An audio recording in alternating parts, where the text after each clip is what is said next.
fariintan waxay ku socotaa qof kasta oo dhalinyaro ah oo doonaya nolosha inuu horumar ka gaaro inaad wax xaqiijiso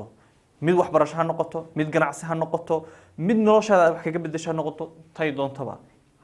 fariin bal gaariga kan halkan yaala ila fiiri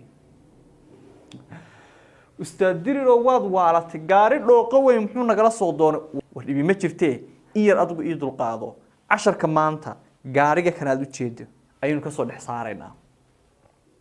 gaarigan saad u jeedo wadadu soo maray waad garanaysaa wado dhib badan buu soo maray wado dhooqo badan buu soo maray heer dhooqada wadada uu soo maray ee gaariga ku duuleysay ay qarisay gaarigoo dhan markii laga reebo hal meel oo kaliya meeshaas waa halkee waa muraayada uu darawalku ka arkayo meesha uu u socdo soo nolosha haddaad doonaysid inaad xaqiijiso ee meesha aad rabto qof kasta wuxuu jecel yahay inuu meel gaaro waa fiican inaad gool yeelato qof aan gool lahayn ama target ama yool meel uu ku socdo lahayn way jirtaa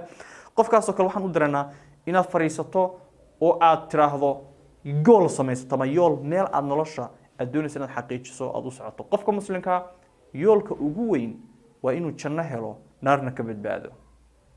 waana ilaahay quraan ku sheegay maxaan ku raahdaay guusha ugu weyn markaad naar ka badbaado oo janno gasho weeye guusha ugu weyn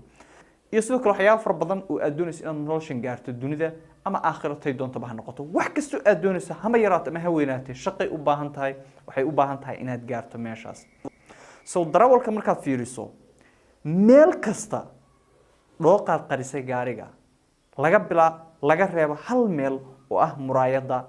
ee maxaan ku raahdaay uu ka arkayo meesha uu u socdo soo maxaad sameynaysaa sida darawalka gaarigaas oo kale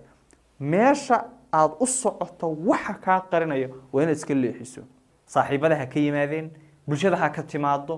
caqabad kasta caqabadu dhinacan ka haysto sida dhooqadoo kale dhinaca waxa ka qariyeen ha ka haysto dhinaca kan bidixda wax kale ha ka qariyeen dusha ha ka haysato xagga dambe laakiin weliga ha u ogolaanin meeshaad u socoto cidda ka iskaga ka beegaysa cidda ka hor istaagan caqabada ka hor istaagan taa intaad qabato oo gacan biro ku qabato ayaad iska leexinaysaa gacanta ku qabo ama sida ninka gaariga oo kale bahalahan qalabkan gaariga la isticmaalo ee muraayada sifeeya qalab isticmaal cid kale adeegso ama adigu isticmaal weliga meeshaad u socoto cidda